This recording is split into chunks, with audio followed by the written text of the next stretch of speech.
भाई जी के साथ नहीं खेलना। शमशान घाट के मुर्दों, हमारे स्वागत के लिए तुमने फर्श पर कालीन नहीं बिछाया। आग जलाता है, पानी डुबोता है और भाई जी तड़प पाता है। हमने लाशें बिछा दी। इस धरती का भगवान मैं हूँ। मैं इस दुनिया का सबसे जहरीला इंसान हूँ। मैं डैनी डेंजोंगपा, एक ऐसा नाम जिसे आपने फिल्मों में देखा, उसकी आवाज सुनी और उसका खौफ महसूस किया।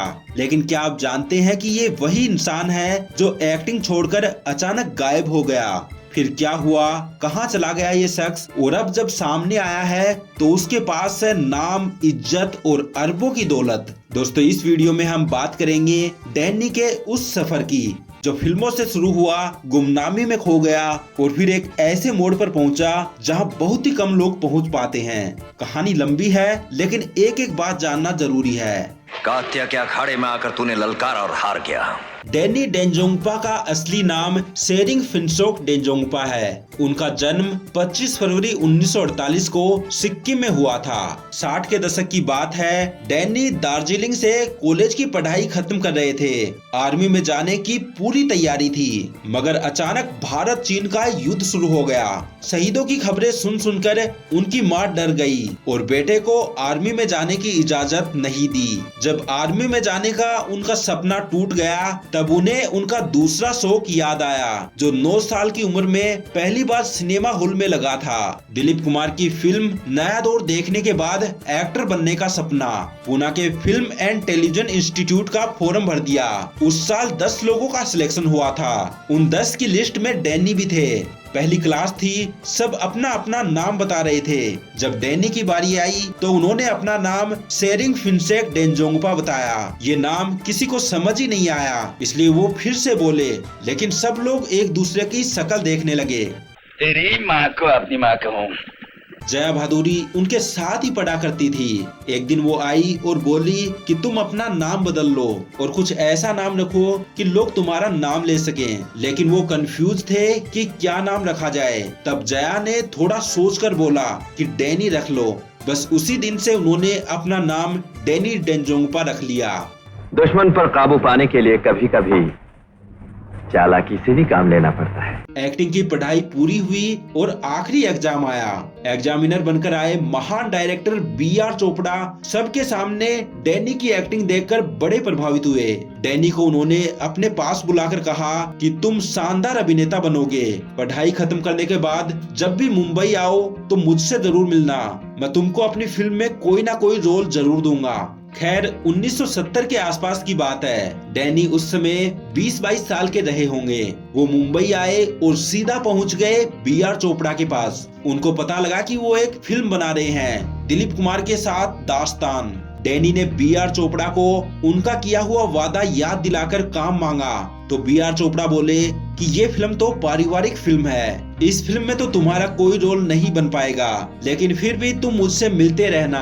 जब भी तुम्हारे लायक कोई काम आएगा मैं तुम्हें बता दूंगा। कुछ महीने बाद अचानक एक दिन डैनी को B.R. चोपड़ा का बुलावा आ गया। बता दें कि डैनी ने उस समय तक एक आध फिल्मों में काम भी किया था, जैसे B.R. इशारा की जरूरत और गुलजार की मेरे अपने, मगर वो पहचान को तरस रहे थे।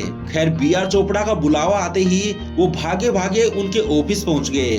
B.R. चोपड़ा ने उनको स्क्रिप्ट सुनाई और इंस्पेक्टर का रोल ऑफर किया, मगर डैनी को इस फिल्म में पति वाला रोल पसंद आ गया। चोपड़ा बोले कि ये रोल तो अमिताभ को दे दिया है। डैनी नहीं माने तो उसी रोल की जिद करते हुए वो घर चले आए।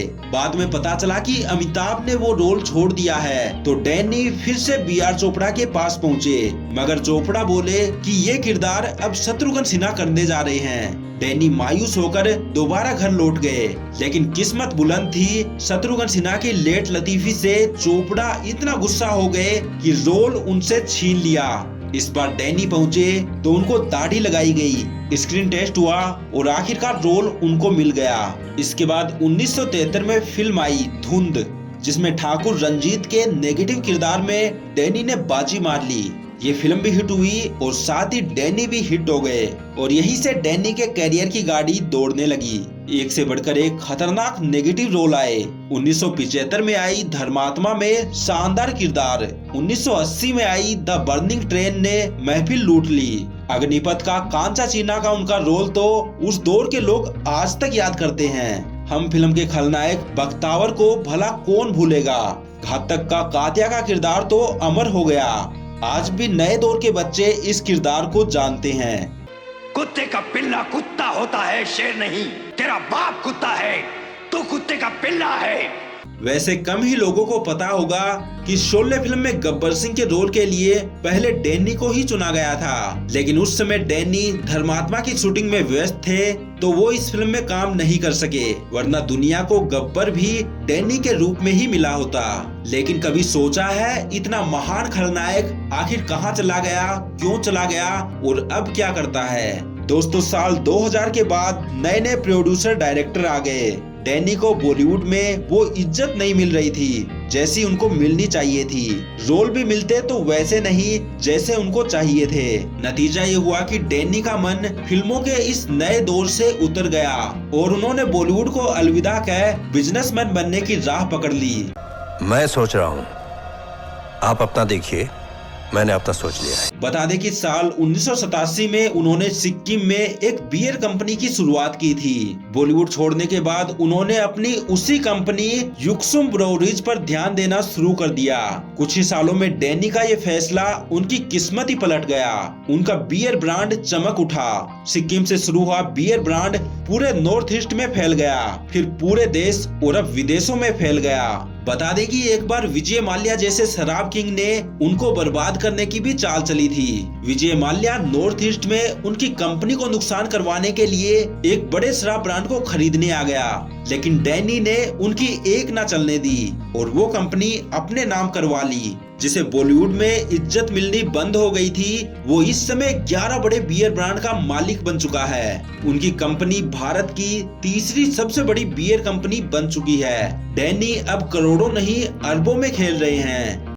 ये किस शमशान की भाषा में बात की है तूने? डैनी डेंजोंगपा की कहानी सिर्फ स्टारडम या शोहरत की नहीं, बल्कि पहचान की तलाश, अकेले चलने की हिम्मत और खुद को गढ़ने की जिद की कहानी है। बहुत से लोग उन्हें बस फिल्मों के खलनायक के रूप में याद करते हैं, लेकिन जिन्होंने उन्हें करीब से देखा वो जानते हैं कि कैमरे के पीछे एक पूरी दुनिया थी जिसे डैनी ने खुद अपने हाथों से बनाया। और शायद यही वजह है कि आज वो सिर्फ एक नाम नहीं बल्कि एक मिसाल है। जब से होश संभाला है मैं कभी रोया नहीं, मगर तूने रुला दिया मुझे। दोस्तों, आपको डैनी के जीवन की ये कहानी कैसी लगी, हमें अपनी राय कमेंट बॉक्स में जरूर दें। इस वीडियो को लाइक करें, अपने दोस्तों के साथ शेयर करें और चैनल को सब्सक्राइब करके बेल आइकन प्रेस करें।